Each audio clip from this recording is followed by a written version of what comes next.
गाला question paper number 6 12th English commerce English medium उसका solution देखते हैं। एग्जाम के बहुत कम दिन बाकी रह गए हैं। अगर आप गाला के सारे पेपर का ग्रामर अच्छी तरह से लर्न कर लेते हो तो आपका मोस्टली काम हो जाता है।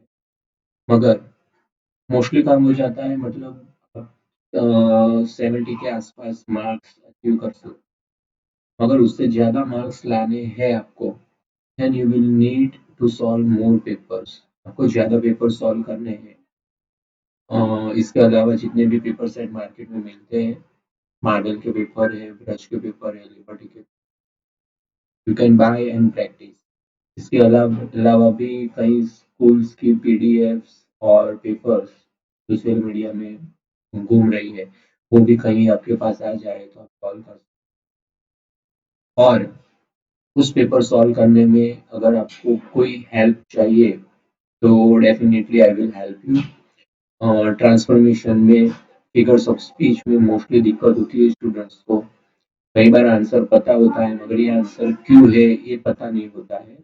तो वो भी आप पूछ सकते हो कि ये पेपर मैंने सॉल्व किया और इसमें ये क्वेश्चन है मगर पता नहीं चल रहा है क्यों ये आंसर है, then I will try to explain it. इसके अलावा एक गूगल फॉर्म की लिंक भी है जिसमें भी आप अपने डाउट्स लिख सकते हो। तो उसमें आप जो ईमेल लिखते हो उस पर आपका सॉल्यूशन आपको मिल जाएगा। तो क्वेश्चन पेपर नंबर 6 का सॉल्यूशन स्टार्ट करते हैं। हाँ, ये टेक्सचुअल है तो आप पढ़ के सॉल्व कर सकते हैं। ओके, हम फिगर्स ऑफ स्पीच से स्टार्ट करते हैं। यहाँ पर जो लिखा है, paper question number 19, trees old and young sprouting a shady wood, उसमें कौन सी फिगर्स ऑफ स्पीच। तो आप देख सकते हो कि यहाँ पर जो लिखा है, यंग स्प्राउटिंग और shady would, old and young, opposite वाली बात है। तो ऑपोजिट के लिए इंग्लिश में तीन फिगर्स ऑफ स्पीच है, ऑक्सीमोरन, एंटीथेसिस और पैराडॉक्स। ऑपोजिट आइडियाज है तो उसके लिए आएगी एंटीथेसिस। तो जो एंटीथेसिस है वो फिगर्स ऑफ स्पीच है।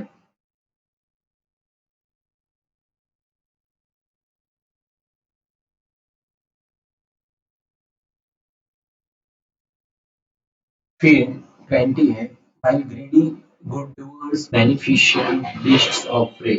इसमें देखो आप, ग्रीडी में जी हो, गुड में जी है, तो ये कॉन्सोनेंट रिपीट हो रहा है, कॉन्सोनेंट रिपीटेशन है तो ये एलिट्रेशन है। Okay. 21, the massive weight of uncle's wedding band. Okay, यहाँ पर एलिट्रेशन नहीं है, कोई कॉन्सोनेंट रिपीट नहीं रही हो रहे हैं, एनिस्ट्रॉफी नहीं है, सारे वर्ड्स ऑर्डर में है, कोई ऑपोजिट वर्ड्स नहीं है, तो ऑक्सीमोरन नहीं है, तो मेटाफर है। क्योंकि uncle's wedding band has been compared with uncle's wedding life, तो ये मेटाफर है। ओके, तो उसके बाद हम जाते हैं रेक्टिफाइंग द एरर्स पर।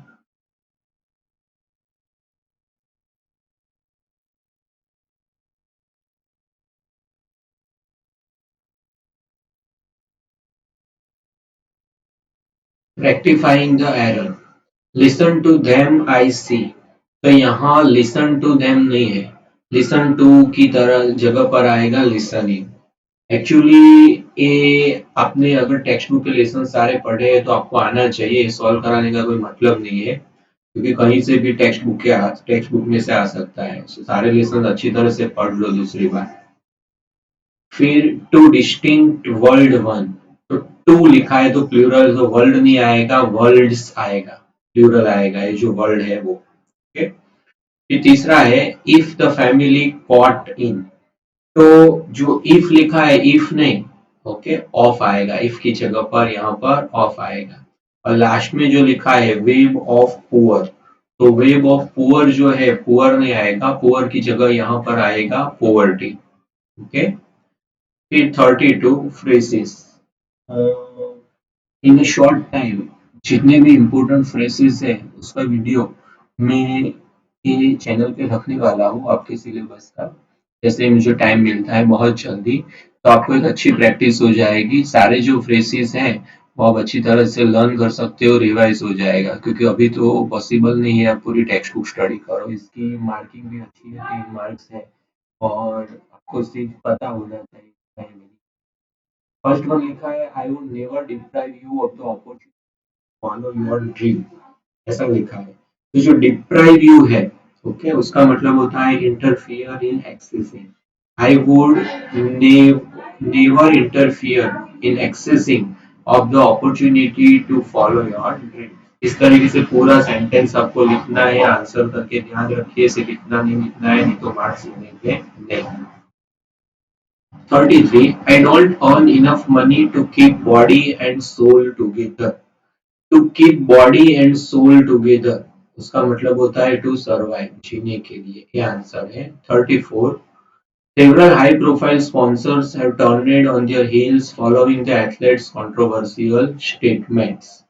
यहाँ पर turned on their heels है, उसकी जगह पर आएगा left suddenly, ओके, अचानक से चले जाना। फिर पंक्चुएशन टेक्स्ट बुक के पर से आता है, वो आप कर सकते हो। इनडायरेक्ट स्पीच का पैराग्राफ यहाँ लिखना तो पॉसिबल नहीं है, मगर मैं आप लोगों को ऐसे ही बोल के समझा रहा हूँ। नहीं समझ आता है तो रिवर्स करके फिर से सुन लीजिए।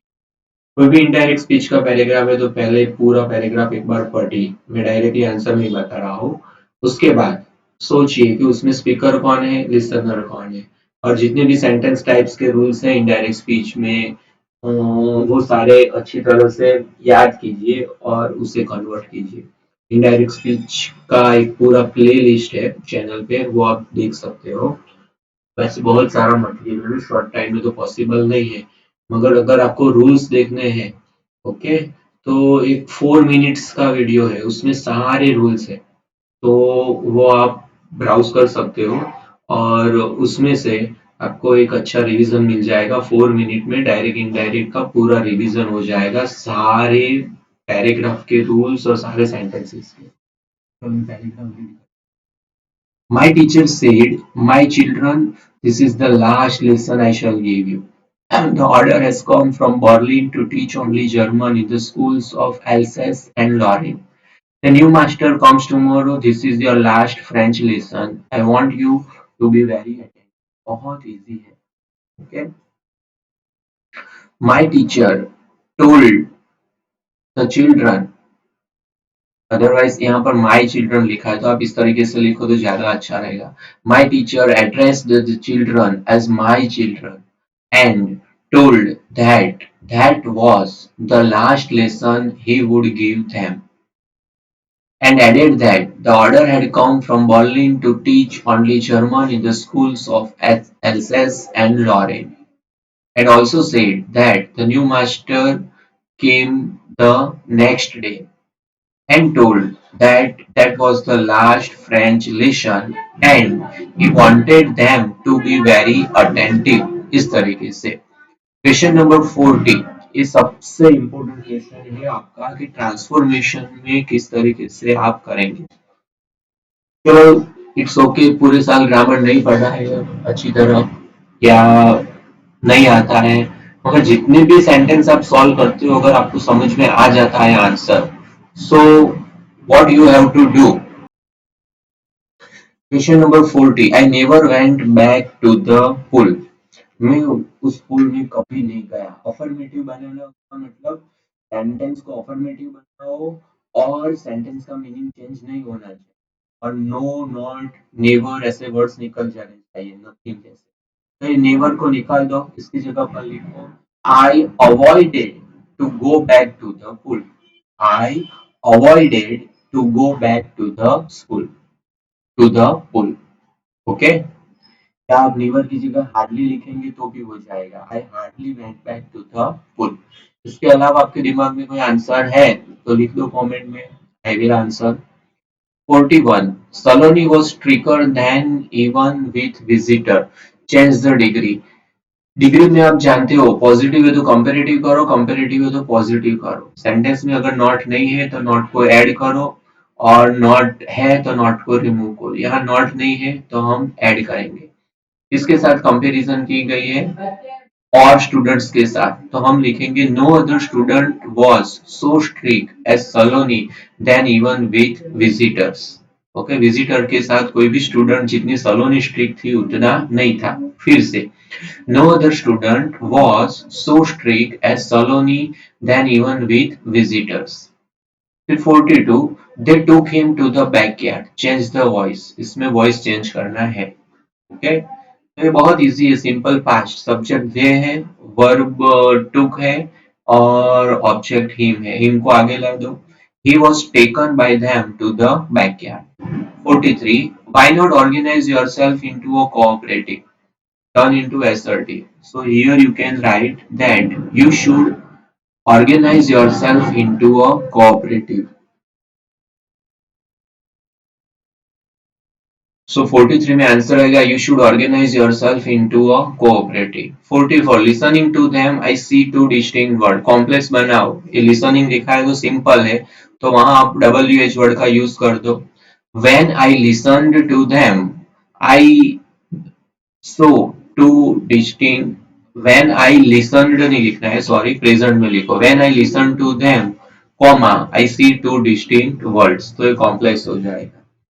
45, then I started down the third time, question tag add करना है, पास्ट टेंस है, तो यहाँ पर आप यूज करो did, तो इसका आंसर होगा didn't I।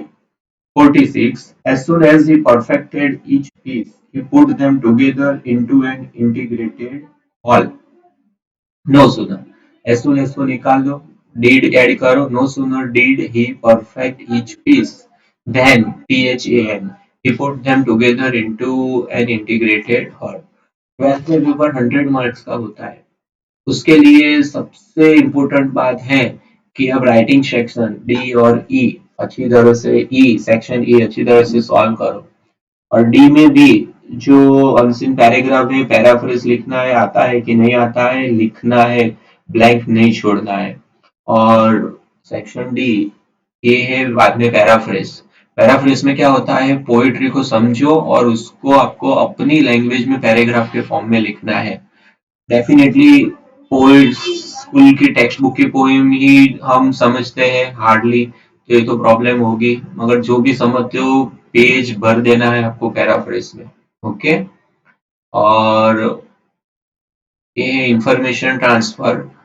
फिर बाद में नोट्स है, नोट मेकिंग में क्या करना है, आपको मेन मेन पॉइंट्स निकालने हैं।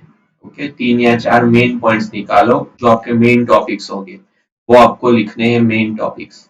बाद में सब टॉपिक हर एक में दो तीन सब टॉपिक लिख दो, ये होगा नोट मेकिंग। ओके, ये एक नया क्वेश्चन है आपका 11th और 12th में। उसके बाद राइटिंग सेक्शन, इसमें होता है email writing, report writing, article for school magazine, application, application एक कंपलसरी क्वेश्चन है, तो एप्लीकेशन का फॉर्मेट अच्छी तरह से आप लर्न कर लो। इसके अलावा ऐसे है, इंटरनेट एग्जामिनेशन फोबिया, 8 मार्क का ऐसा है तो कंपलसरी आपके 7 पेज होने चाहिए।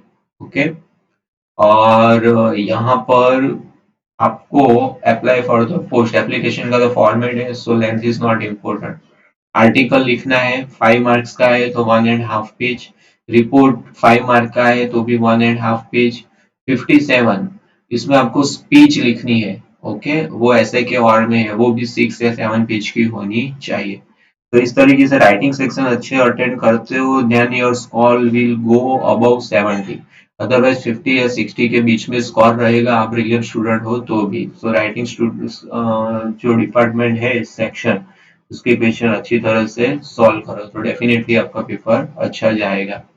और कुछ सॉल्यूशन चाहिए तो कमेंट्स में लिख सकते हो, और जो भी आप चाहते हो कमेंट में लिखो, अगर आपको हेल्प मिली है तो भी लिखो, जिससे दूसरे स्टूडेंट्स जो कमेंट्स पढ़ते हैं उनको पता चलेगा कि हमें कुछ ना कुछ यहाँ सीखने को मिलेगा। Okay, thank you very much.